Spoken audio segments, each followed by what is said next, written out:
Viewers, আশা করি আপনারা সবাই ভালো আছেন। তো ভিউয়ার্স, দেশ এবং দেশের বাইরে যেখানে যে অবস্থা থেকে এই মুহূর্তে আমাদের সঙ্গে যুক্ত হয়েছেন, আপনাদের সবার প্রতি আমাদের পক্ষ থেকে আন্তরিক শুভেচ্ছা, অভিনন্দন, আবার সালাম। আসসালামু আলাইকুম ওয়া রাহমাতুল্লাহি ওয়া বারাকাতুহু। আসলে ভিউয়ার্স, মানে প্রচণ্ড শীত। জি ভাই। আর আসলে মানে পাঞ্জাবি পরাই লাগবে এমন কোনো কথা না। পাঞ্জাবিটা বড় বিষয় না, সবচেয়ে বড় বিষয় হচ্ছে পাঞ্জাবি পরা মানুষটা কি, তার মধ্যে কিছু আছে কিনা, এটাই সবচেয়ে বড় বিষয়। জি ভাই। যাই হোক, অনেকটাই শীত। হয়তো আপনারা যেখানে আছেন সেদিকে কেমন শীত অবশ্যই কমেন্টে জানাবেন। আর আজকে আমার পিছনে কিন্তু দেখতে পাচ্ছেন একটা আম গাছ, এদিক দিয়ে যাবো এক জায়গায়। বিগত দিনে হয়তো আপনারা যারা আমাদের কন্টিনিউ প্রোগ্রামগুলো দেখেন তারা অবশ্যই অবগত আছেন যে ইমনের সঙ্গে কিন্তু একটা ঘটনা ঘটছিল। তো সেই জায়গাটি একটু দেখতে যাব। আপনারা আমাদের সাথে থাকবেন, আমাদের জন্য দোয়া করবেন।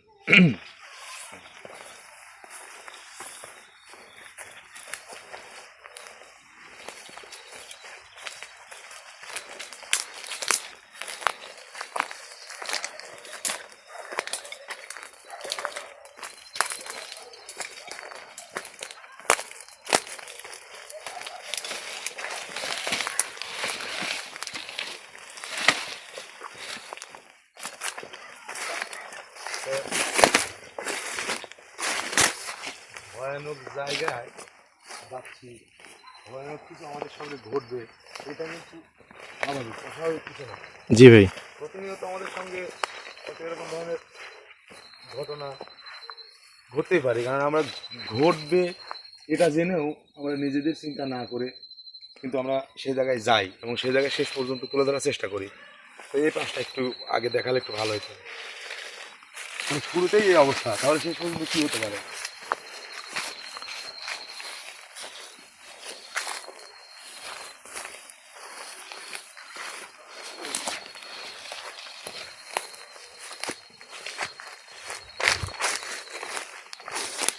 কি অবস্থা ভাই? ভাই একটা গাছ দেখছেন? কিসের কাছে এটা ভাই? এইটা সম্ভবত সিটকি বটে। ওই যে লাটিম আছে না, না লাটুম, সিটকিতে এইগুলা, সিটকিতে এইগুলা লাটুম গাছ। যাই হোক, গাছটার অবস্থা দেখি, কেউ দেখতে দাও, একটু দেখে নিজে আসে এই পাশে, ভাই পাশে দাঁড়া। গাছটার অবস্থা দেখলে কিন্তু বোঝা যাচ্ছে যে আসলে এই আশপাশটাই মনে হয় যে পরিত্যক্ত। জি ভাই। গ্রামের মধ্যে আশেপাশে ওই পাশে কিন্তু বাড়ি। জি ভাই। তো এখানে কিন্তু অনেক লাকড়ির ব্যবস্থা আছে, কিন্তু কেউ এগুলা ছেড়েও না, আসেও না। এটা তার প্রমাণ কিন্তু এই জায়গা দিয়ে কিন্তু বোঝা যাচ্ছে। জি যদি ভাই। আসতো তাহলে কিন্তু এই গাছগুলো এরকম থাকতো না। এই হিসেবে ব্যবহার করে, কিন্তু খড়ি মানুষ আসে না এই জায়গায়। না আসলে আসার ভাই কারণে আমাদের গ্রাম অঞ্চলে কিন্তু এই খড়ির জন্য সবাই কিন্তু ঘোরাঘুরি করে, যেখানে পায় সেখান থেকে খড়ি নেয়, কিন্তু এগুলো এখানে আছে কিন্তু নিচ্ছে না। নিচ্ছে না। এই নিচ্ছে না কারণই হলো ওটা যে নিতে গেলে এর আগে এইখানে একটা তাল গাছ ছিল, এই এই পাশে, এটা কিন্তু একটা বড়ই গাছ। এটা বড়ই গাছ, বড়ই তেমন একটা ধরে না, যতক্ষণ জানি যে ধরছে, কিন্তু কেউ এই বড়ইটা মানে পারতে আসে না। আর এই পাশে একটা তাল গাছ ছিল আমার জানা মতে, এই পাশে একটা তাল গাছ ছিল, তাল গাছটা এখন আর নেই। তাল গাছটা কাটার পরে এদিকে অনেক ধরনের ঘটনা ঘটছে, যে কারণে মানুষজন এইদিকে আসে না। তো এইদিকে ঘটনা ঘটার সূত্রপাতটা আমার মনে হয় কি ওই দিক থেকে, অর্থাৎ যেদিকে আহ, সেদিনকে যাওয়া হয়েছিল, আচ্ছা, ওই পাশটা দেখি। তাল গাছটা কাটার পিছনে রহস্য ছিল ভাই। কাটার পরে এখানে কিন্তু তাল গাছ বেশ কয়েকটা আছে, কিন্তু এই মাঝখান থেকে শুধুমাত্র একটা গাছ কাটা হয়েছে। একটা গাছ কাটার পরে সমস্যা হওয়ার কারণে আর কাটার চেষ্টাও করেনি বা কাটেও নি। এই পাশটাতে কিন্তু পুরাটাই মানে ভয়ানক পরিবেশ, ভয়ানক অবস্থা। যাবেন না দেখি ভাই, আমরা সামনে আগে তাহলে। আমরা সামনে আগাই। কি অবস্থা ভাই, কি অবস্থা ভাই উপর দিয়ে আসেন, উপর দিয়ে রসুন কি তাকে মানুষের ক্ষতি করে কোনো লাভ নেই। উপকার করতে আসি, একজনের উপকার করতে আসি, যদি আরেকজনের ক্ষতিই হয়ে যায় কি হয়? সেরকম উপকার করার কোনো দরকার নেই।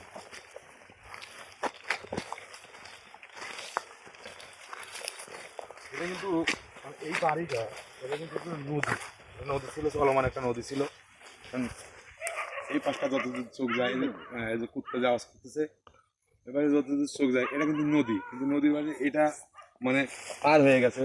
মানে অনেক দখলদার আছে, দখল করে করে পুকুরের মতো সিস্টেম করে রাখছে, নিজেদের ইচ্ছে মতো এদিকে আবার বিনোদ করে, মাছ টাছ করে।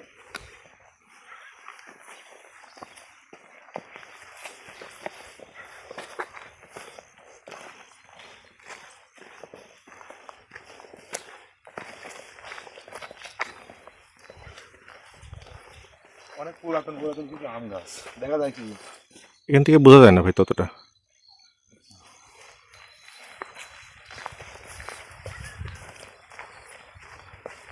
আমাদের যে বর্তমান ক্যামেরাম্যান যে ক্যামেরা করতেছে আপনারা হয়তো অনেকেই জানেন না, আসলে জানারও প্রয়োজন, জানারও দরকার। সে কিন্তু মানে মাঝে পূর্বে কিন্তু আমার সঙ্গে ছিল, মাঝে কিন্তু ছিল না, আবার জি। কিন্তু আমার সঙ্গে। জি এই যে ভাই। ছিল ছিল না সঙ্গে, এটার মধ্যে কিন্তু একটা রহস্য আছে। ছিল, তারপরে সে মানে এই কাজ শেখার জন্য, এই কবিরাজি শেখার জন্য তার খুব আগ্রহী হওয়ায় সে কিন্তু, আমি কিন্তু প্রাথমিক অবস্থায় প্রথম দিকে আমার যে উস্তাদ, সেই উস্তাদের কাছে আমি তাকে পাঠাইছিলাম। সে ওখান থেকে যতটুকু সম্ভব চেষ্টা করছে শেখার জন্য, শিক্ষা গ্রহণ করার জন্য। তো তারপরে কিন্তু এসে আবার আমার সঙ্গে, তো মাঝে অন্য জায়গায় প্রোগ্রাম করছে, হয়তো আপনারা অনেকে দেখছেন, সেদিক থেকে আপনারা হয়তো প্রশ্ন করতে পারেন যে দেখছি অন্য জায়গায় অন্যভাবে। আসলে একটা মানুষ বিভিন্ন জায়গায় বিভিন্ন সময় বিভিন্নভাবে থাকতে পারে, কিন্তু তার বিদ্যা বুদ্ধি বা শিখার কোনো মানে মানে শিখলেই যে এক জায়গায় যাওয়া যাবে না এমন কোনো কথা না। তো আমি পরবর্তী থেকে চেষ্টা করব মানে তাকে দিয়ে ছোট বড় একটু একটু কাজ করানোর জন্য। আপনারা অবশ্যই দোয়া করবেন, শুধু আমিই করব তা না। তবে একটা কথা থাকবে, সেটা হচ্ছে মানুষ যদি উপকৃত হয়, অবশ্যই সে আর্থিকভাবে উপকার না করুক, অন্তত পক্ষে দোয়া তো করবে। জি ভাই। আর আজকে ইনশাল্লাহ চেষ্টা করবো লাইভে 11:30টার সময়, ঠিক রাত 11:30টার সময় লাইভে থাকার জন্য। আপনারা যারা লাইভে থাকতে চান, এখনো চলতেছে, কিন্তু তখন আমি আপনাদের কমেন্টের উত্তর দেবো এবং তাৎক্ষণিক আপনাদের যদি কোনো সমস্যা থাকে উপস্থিত, সেটা সমাধান করার জন্য চেষ্টা করব। বাকিটা উপর আল্লাহর ইচ্ছা। হয়তো অনেকেই জানেন, এর আগে দুদিন করছিলাম। যারা উপকৃত হয়েছেন তারাই বলবেন, আমি বলবো না। কারণ আমি কোনো আর্থিকভাবে মানে টাকা পয়সা নিয়ে ওইভাবে কাজ মানে করার চেষ্টা করি না। কেন করি না? কারণ আমি থাকবো কিনা তারই কোনো গ্যারান্টি নেই। তাহলে আমি আপনার থেকে টাকা নিলাম, কাজের গ্যারান্টি দেওয়ার কথা কয়, কাজ সে হবে বলে, কিন্তু পরে হলো না। আমি যদি না থাকি কাজ হবে কি করে? মানে ভাই আপনি বলতে চাচ্ছেন যে লাইভেই কোনো সমস্যা থাকলে সেটা সমাধান করে হ্যাঁ, দিবেন। কিন্তু মানে তাদের জন্য যারা মানে সমস্যায় আর্থিকভাবে ভুগতেছে। আর্থিকভাবে অনেকটাই দুর্বল, সমস্যার বড় ধরনের সমস্যা আছে, কিন্তু সমাধান করতে অনেক টাকা লাগবে। করতে পারতেছে আমি না। তাদের জন্য শুধু আমি একটু সময় বেছে নিয়েছি নিজেই, যে ওই সময়টা আমি তাদের পাশে থাকার চেষ্টা করব। জানি না সেই ভাগ্যবান ব্যক্তি কি হবে আর আমি কতদিন কি করতে পারবো। তো যেটাই করব সেটা আপনাদের সামনে সরাসরি আপনারা দেখবেন। ভাই এটা তো একটা মহৎ উদ্যোগ ভাই। রঞ্জু ভাই কি বলেন? মানে চেষ্টা করি তো সবসময় মহৎ উদ্যোগ নেওয়ার জন্যই, কারণ এই যে ভয়ানক জায়গায় আসার কোনো যুক্তিকতাই নেই, কিন্তু আমরা আসছি কি কারণে? আমরা এই প্রোগ্রামটা করার পরে যে ভিউ হবে, তার থেকে 2 টাকা ইনকাম হলে সেখান থেকে আমরা চলতে পারবো। আর পাশাপাশি যদি 2-1 জনের উপকার করতে পারি, শুধু এটুকুনি। তো আমরা কিন্তু ভাই যে আম গাছে কথা বলছিলেন এই সেই আম গাছ। আমরা কিন্তু ভাই ভাই পাশাপাশি কি ধরনের একটা আমরা কিন্তু এই যে এমনিতেই অনেক শীত, তারপরে কিন্তু বাতাস উঠে আসছে। হয়তো এরকম হতে পারে নদীর ধারে কোনো জায়গায় বাতাস না থাকলেও নদীর ধারে বাতাস থাকে। আর আম গাছগুলো দেখতে পাচ্ছেন, আম গাছগুলোর বয়স যে মানে আনুমানিক আমার একটা ধারণা কমপক্ষে 50 বছর হবে। জি ভাই, মানে একটা আম গাছ এরকম বড় হতে হলে অনেক সময়ের দরকার। এই যে তার ছোট বড় ডালপালা যে চারদিক দিয়ে এলোমেলো হয়ে আছে এলোপাথারি ভাবে, তাতেই বোঝা যাচ্ছে যে মানে কোনো রকম যত্ন ছাড়া জি ভাই। এই রত্নগুলো হয়েছে। আর স্বাভাবিকভাবে আমরা যদি কোনো গাছ লাগাই তো চেষ্টা করি তার চারদিক দিয়ে পরিষ্কার করার জন্য। হয়তো এটা পরিষ্কার করার দরকার নেই, কিন্তু ডালপালাগুলো অন্তত আমাদের নিজেদের মন মতো সাইজ করে রাখি। জি ভাই।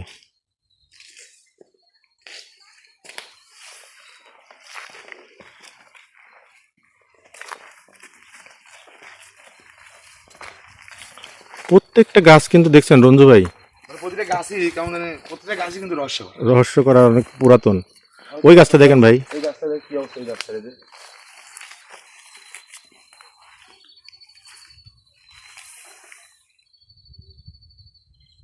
গাছে কিন্তু মরা মরা অনেক ডাল আছে, অর্থাৎ খড়ি লাকড়ি আছে। জি ভাই। এরা এই যে ভেঙে ভেঙে পড়ছে, কেউ নেয় নাই, ওই যে আছে ভাঙার উপযোগী হয়ে আছে। আর আমি যতটুকু জানি, আমার জানার মধ্যে গ্রাম অঞ্চলে বিশেষ করে আমরা লাকড়ি ব্যবহার করি।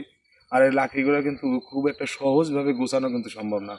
ওই দেখা যায় এ বাগান সে বাগান ঘুরে ঘুরে কিন্তু সংগ্রহ করতে হয়। তো সেক্ষেত্রে মানে বোঝা যাচ্ছে যে এইখানে লাকড়ির জন্য কেউ কোনো গাছের ডাল হাত দেয় না, আর দেয় না যে তারা এই যে এটাই প্রমাণ, এই যে কত মরা ডাল আছে। অনেক মরা ডাল ভাই।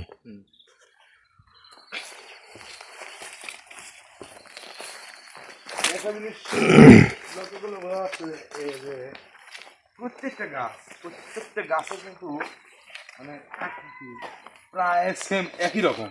জি ভাই। প্রত্যেকটা গাছে কিন্তু ওই যে প্রায় সেম একই রকম সিস্টেম, মানে কোনো সরু ডালপালা ছাড়া কিন্তু কোনো আম গাছ নেই। আচ্ছা ইমন, তোমার সঙ্গে যে ঘটনাটা ঘটছিল, হ্যাঁ, এই জায়গাটা তোমার কিছু নিয়ে যাবে।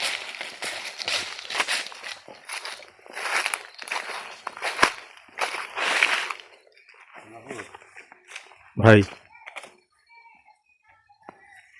বাঁশবাগানটা কিন্তু এখানে এই এই জায়গায় আসার পরে কিন্তু হঠাৎ মানে গাটা কেমন ঝাঁকি দিয়ে উঠলো।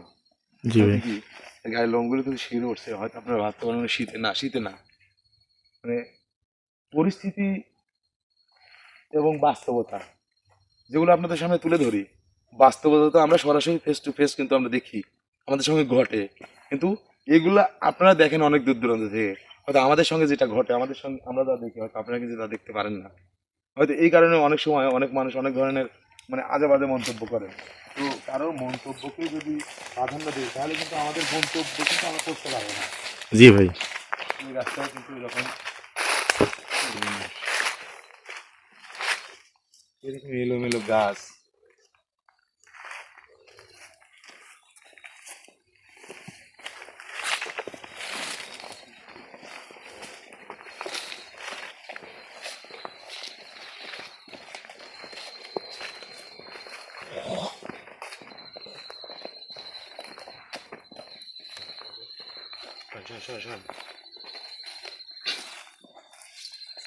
কিন্তু আচ্ছা এই যে পালকগুলো আসলে কোনো পাখির নাকি?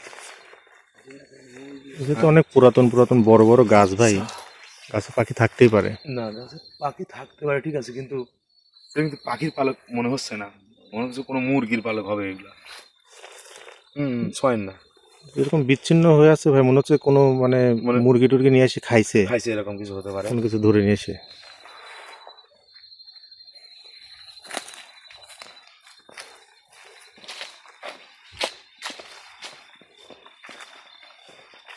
এই পাশে কি আমি দেখছেন?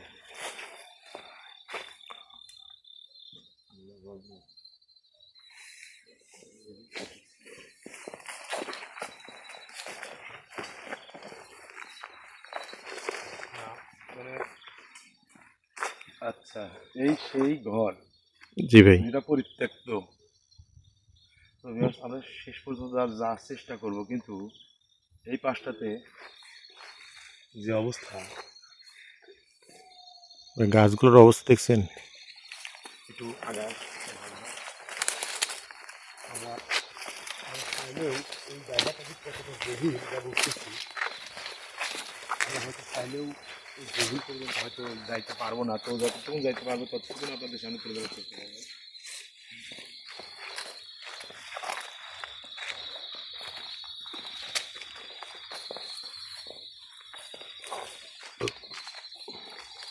ভাই ওইদিক যাওয়ার দরকার না ভাই, ভাই এর কাছে আসুন ভাই, চলে আসেন আপনি, চলে আসেন।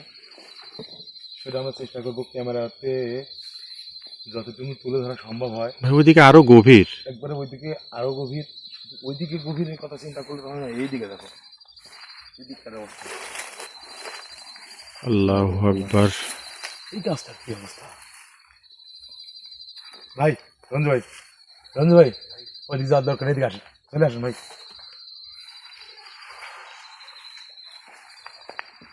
এই দিকটা আরো বেশি গভীর, মানে যাওয়ার মতো কোনো পরিবেশ না, কিন্তু গর্ত। জি ভাই। অর্থাৎ এই গর্তটা মানে অনুমান করা যাচ্ছে আর কি, আমি যতটুকু অনুমান করতে পারতেছি সেটা হচ্ছে এটা যদি নদী হয়, নদী ছিল তো, জি ভাই। তাহলে নদীর কিন্তু বিভিন্ন সাইড দিয়ে ওই যে আপনার ওই ক্যানাল বলে অনেকেই, হ্যাঁ ছোট ছোট চিকন, হ্যাঁ মানে রাস্তার সাইড দিয়ে যেরকম পায়ে হাঁটা রাস্তা থাকে ওই রকম নদীর শাখা পোশাখা, হ্যাঁ তাহলে এই জায়গায় আমার মনে হয় এটা ভিতরে প্রবেশ করাটা আমাদের উচিত হবে না। কারণ ভিতরে এতটাই গভীর। দেখি এই পাশটা দেখি,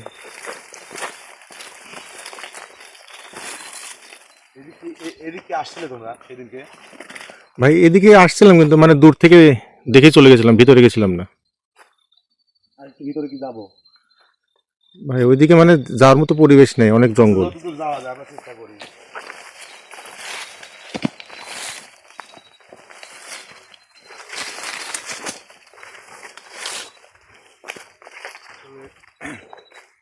যাওয়ার মতো কোনো পরিবেশ নেই, হয়তো রাস্তা ধরলে যে দিক দিয়ে আসছি সেই দিক দিয়েই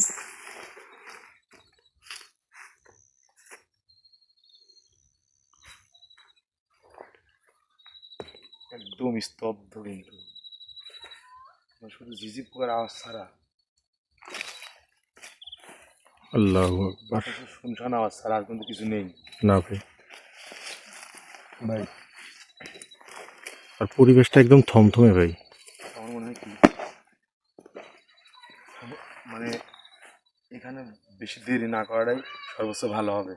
আমরা এই দিক দিয়ে দেখি তোমার মানে বের হয়ে চলে যাবে, তারপরে বাকিটা দেখা যাবে পরবর্তীতে।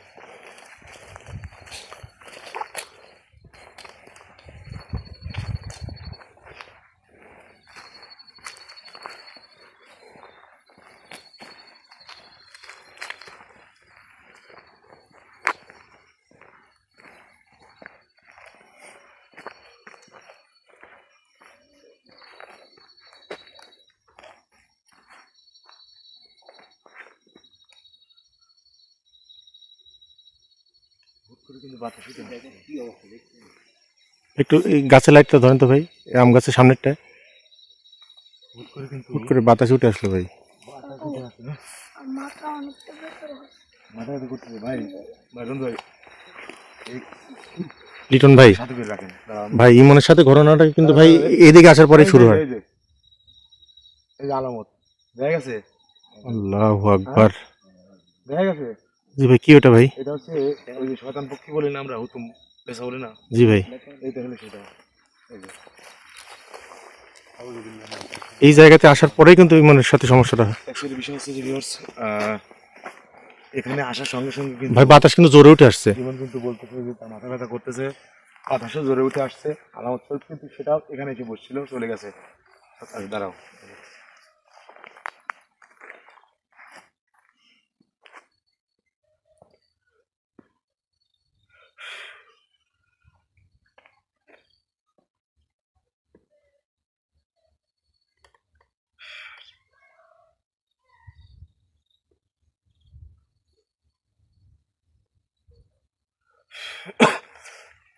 আল্লাহ ভরসা। আচ্ছা, বের হওয়ার আমার মনে হয় কি, যে দিক দিয়ে আমরা ঢুকছি ওই দিক দিয়েই বের হয়ে যাওয়াটা মনে হয় সর্বোচ্চ ভালো হবে। হ্যাঁ জি ভাই, কিন্তু তার আগে রঞ্জু ভাই, মানে কোনো দিকে না থাকে, যা হবার হয়ে যাবে, ঠিক আছে? আপনি একদমই একমুষ্টি মাটি নেবেন যে কোনো জায়গা থেকে। তোমার সেদিনকে তোমার সমস্যা হয়েছিল কোন জায়গায়? সেই জায়গায় আসো।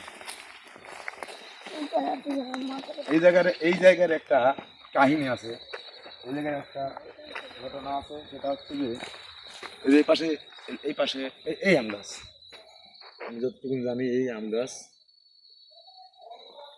এইটুকুনের মধ্যে এমন একটা মানে লোমহর্ষক ঘটনা ঘটে গেছে বিগত দিনে। একটাই মেয়ে না, আমকুড়াইতে আসছিল। জি ভাই, এই ঘটনাটা আমিও বলছিলাম ভাই। আমকুড়াইতে আসছিল, তার সঙ্গে যে কি হয়েছিল একমাত্র আল্লাহ জানে। কিন্তু তারা 3 দিনের বেশি জীবিত থাকতে পারে নাই। জি ভাই, কাকু এখান থেকে আমার মাথা এখানে অনেক এখানে ঘুরছিল। আচ্ছা, বিসমিল্লাহ বলি ভাই। ভাই নেন, আপনি নেন, আল্লাহ বসে নেন।